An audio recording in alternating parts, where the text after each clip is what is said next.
According to the health department, female university students who participate in transactional sex experience devastating consequences, with close on 200 of them contracting HIV every day. Transactional sex is real. Sugar daddies is real. And that helps, that pushes HIV epidemic to another extreme. The department says older men prey on vulnerable young women from poor backgrounds. Since the introduction of antiretrovirals, the country's focus on HIV/AIDS has been lackluster, but many youth continue to be infected at alarming rates. In the adolescent girl and young woman population, that's between ages 15 and 24, we have about 1,300 new HIV infections every week. To reduce infections, the health department will roll out pre-exposure prophylaxis, known as PrEP, to the university population of 2 million people. Doctors say it can reduce HIV infections by up to 90%, but getting people to take it poses huge challenges. A lot of people are afraid. They say that if they test, they'll eventually get the virus, because they say, what are we testing for? Because we're eventually going to get it. Universities are a microcosm of society. Gender activists say violence, patriarchy, and a culture of rape are the main drivers of South Africa's high HIV transmissions. Will this new approach finally help eradicate HIV/AIDS among competing priorities in South Africa? And can the state afford a mass rollout of preventative HIV medication?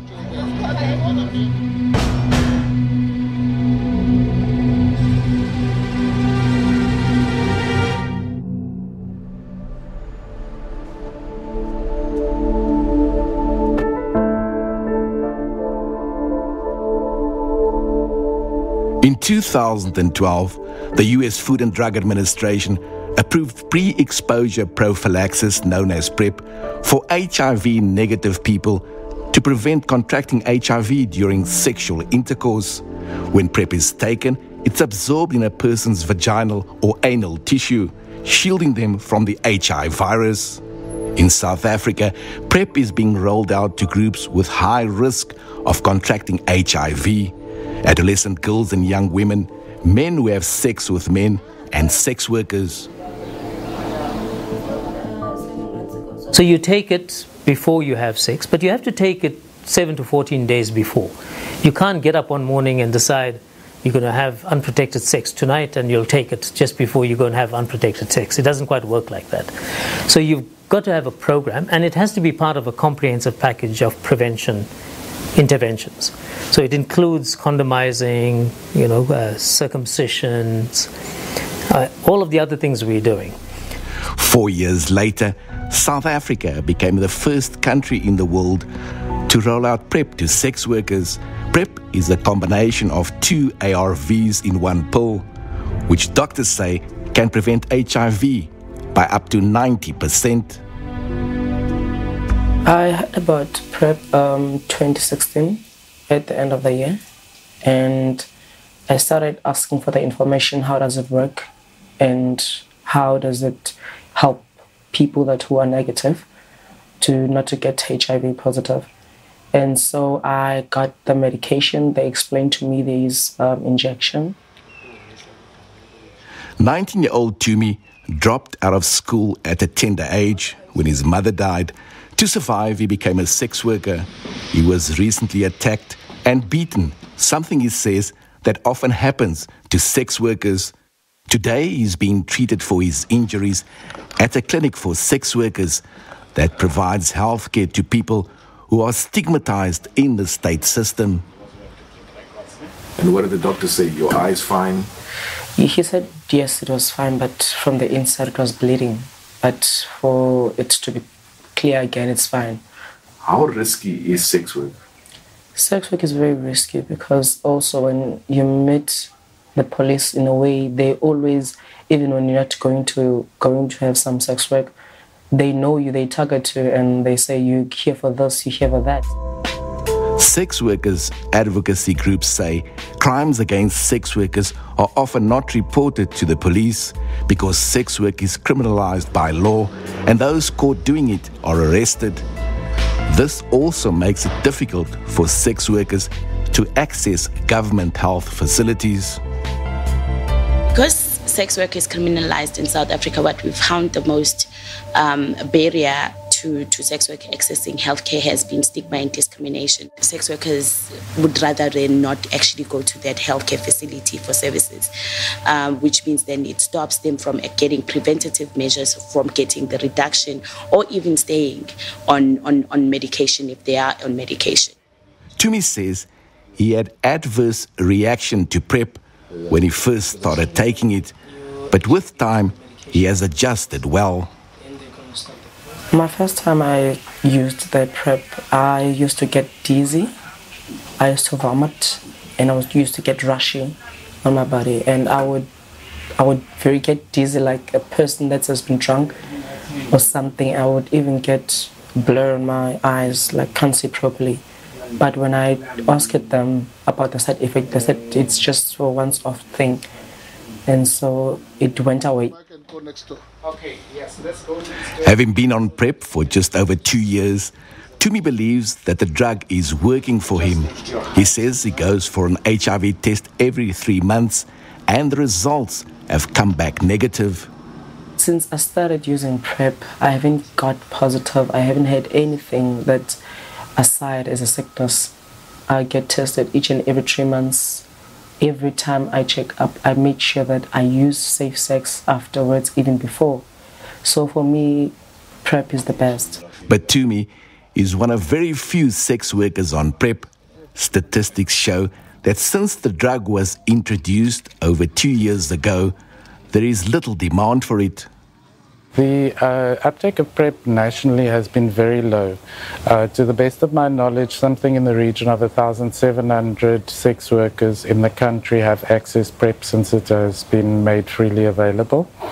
And if you compare that to the estimated population of sex workers in the country being about 150,000, that is very low.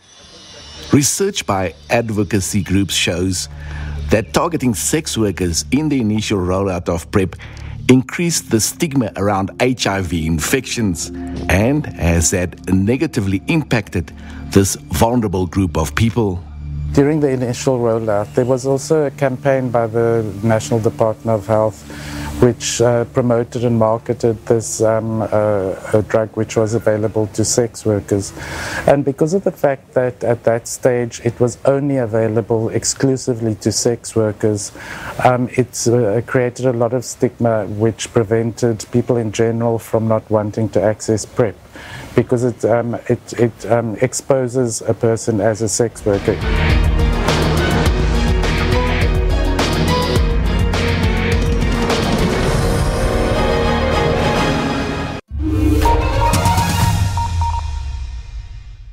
This year marks the 25th anniversary of democracy in South Africa. Democracy Gauge is a show that truly gives a platform for the people to voice their opinions about the state of the nation. There's still some serious issues in South Africa. Boards are used to rate how well the country has fared in dealing with burning issues. Ek is geel, want dit is die kleur in die verkeerslig wat vir jou sê wees versigtig. I still give South Africa a red. We are somewhere in between. We're giving our democracy a green for sure. But God, catch Democracy Gauge weekdays at 5:30 on SABC3. The stage is yours.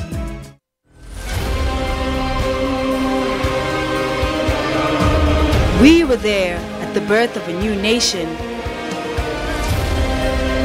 We are here today as her democracy matures. An impartial and independent witness to history. SABC News, always there when South Africa decides.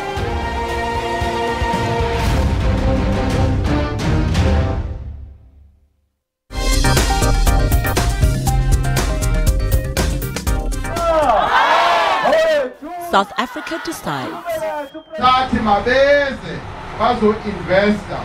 sakwazi ukuthi raise 290 billion yamarand. On African Perspective this week, we discuss the foreign policies of the main political parties in the country. On the 8th of May, when we vote his government out of this town. From Cairo to Cape Town, Madagascar to Morocco, we are one thing. Join us on Wednesday at 9:30 p.m. on SABC News.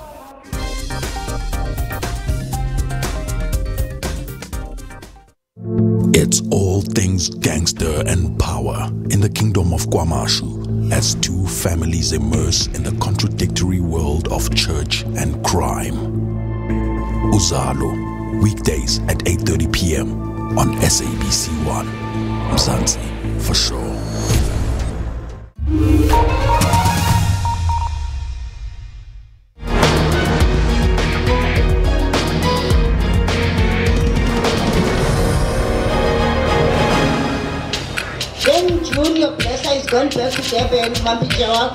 At the Cape Peninsula University of Technology, it's Wellness Day. Here, the focus is on how students can prevent sexually transmitted diseases. There's STI screening, HIV testing, and information on condom use. It's a project of the National Health Department known as Higher Education HIV/AIDS, HE/AIDS. Today, they are introducing PrEP to university students. Pre-exposure prophylaxis. Science is evolving when it comes to HIV and AIDS. Prevention methodologies are evolving. It's just one of the many arsenals to prevent HIV. Now, this arsenal is basically an antiretroviral drug, which is a pre-exposure prophylaxis. But it can be taken by an HIV-negative person. Any person who is exposed to HIV in a high way. Who are? For example, men who are having sex with men. They are highly prone to HIV and AIDS. It has been shown that they are 4 to 5 times more vulnerable. And when they are changing partners or they're sleeping partners or they're not wearing condoms, adolescent young girls who are sleeping with multiple partners or probably involved in transactional sex. There appears to be a lot of excitement around a drug which is said to be South Africa's last hope in reducing its high HIV infection rate, the highest in the world. PrEP will only be prescribed for a person if their HIV test results are negative. So you have full status BDs?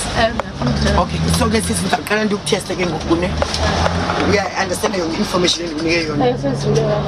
Okay, this is because test again.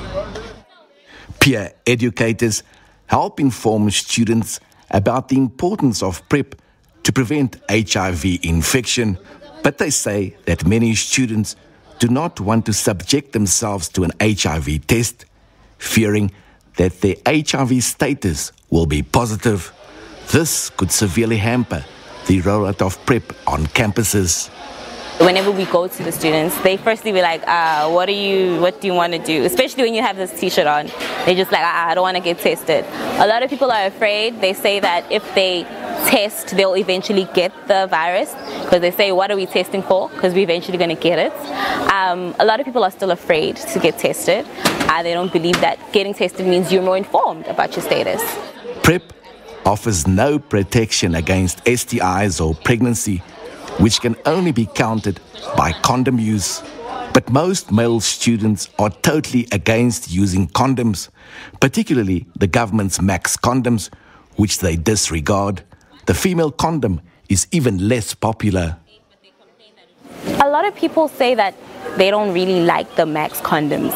They say no, they want branded ones, even though they're widely available everywhere. Females have started to actually own their sexuality by actually bringing condoms whenever they go to anyone. Males, student males, when I talk about my own peers, they personally don't like using condoms. They just like, no, it won't fit, or I'd probably bust, or something like that. Dating a blesser appears to be a big deal on campus. Older men who provide a lavish lifestyle to young women, often with devastating consequences when they fall pregnant, drop out of school, or become HIV positive. The whole basic thing is people know that with money you can do anything. So I give you sex and you give me money, and that's how most people basically live in university, because there are so many peers and there's so much pressure. So if my friend has a weave and I also want a weave, the only way to get a weave is to get myself a blesser who's obviously gonna give me a weave in form of sex. Both local and international research shows that HIV is fueled by poverty and inequality, coupled with a number of social ills which are prevalent in impoverished communities. These students come from communities. They come from the same backgrounds of households that are extremely vulnerable. Not just imagine you're in a university with unbound freedom. Drugs and alcohol become predominantly high.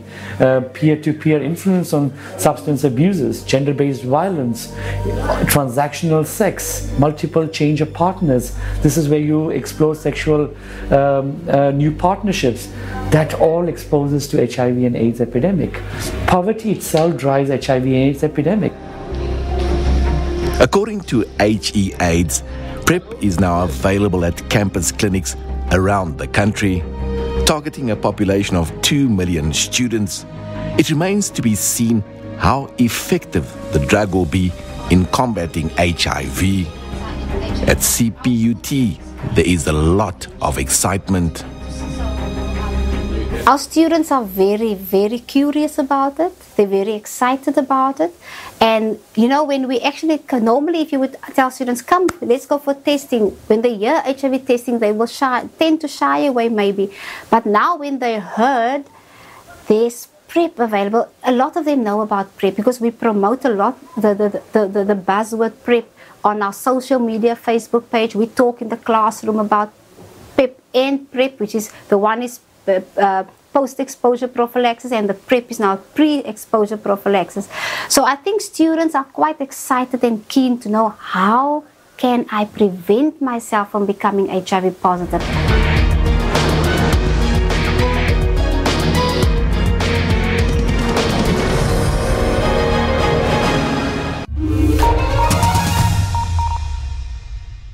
Yo, Leroy! Maziwe.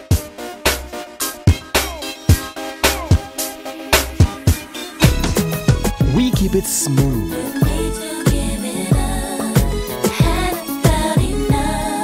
Mama, you know I love you.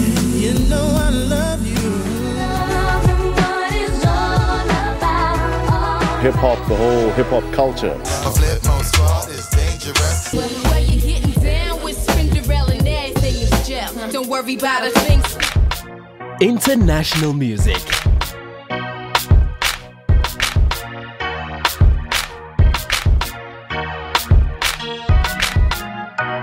Local is lekker.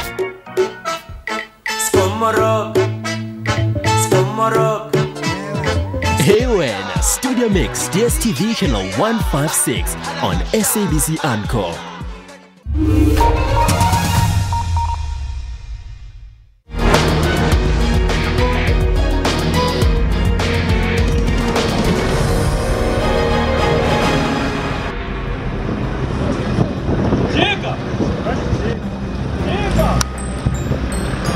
In townships of the Western Cape, TB-HIV Care, a non-governmental organization, has embarked on a door-to-door campaign to raise awareness and create more interest in pre-exposure prophylaxis, which is known as PrEP. PrEP is a new buzzword in Cape Town because of the higher risk of HIV infections, Now, studies have been done about how to eliminate or decrease the HIV infection. So PrEP was introduced. The program is part of a national initiative involving NGOs, government and foreign donor organizations in an effort to reduce the HIV burden in South Africa. They are concerned about this buzzword about PrEP. They think it is a treatment. They think others that if one is taking PrEP, then one is free to be promiscuous. Candid, that's not what we promoting or what PrEP, the past PrEP is promoting. What age group in the township are you targeting? Beautiful 15 to 24. 15 to 24 young women, adolescent girls, those are our target group because they are the ones that are targeted by sugar daddies. They are the ones who are from teenage age, who want to explore everything, who want to be out there, try it on their own. So they are vulnerable to HIV. The use of PrEP is still exceptionally low, but the government says demand for the drug is expected to increase over time as the information becomes more readily available to communities. Nationally, TB HIV Care has, since 2016 to date, we have initiated more than 4,000 women on PrEP. To be precise, it's 4,098 women. And then different women then, like just above 2,000 are sex workers, and 1,800 is adolescents and young women. The government sees the long-term cost of PrEP as being considerably lower than providing antiretroviral therapy to an infected person for the duration of their lifetime. We have a fairly large contribution from the US government under what's called the PEPFAR program, which we're very grateful for, and that is used to complement what we are spending. The total cost of the program is probably around 30 billion rands, of which 19, almost 20 billion rands, is in the form of a conditional grant, which is controlled from the national department, and then we work with provinces to allocate the funds to the provinces. And of that money, about 2/3 are really for the treatment program, and another third is for the prevention. Recent reports say the US government is reviewing its funding based on their view that the South African HIV program is not working.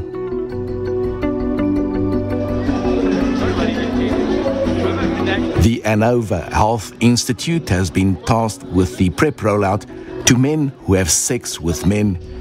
It says of an estimated 350,000 homosexual men in South Africa, little more than 1,000 have been initiated on PrEP, which is not optimal.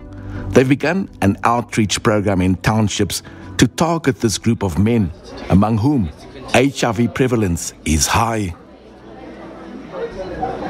We are giving them an option of protecting themselves from HIV, even though we are aware and we make them aware that it doesn't protect you against STIs.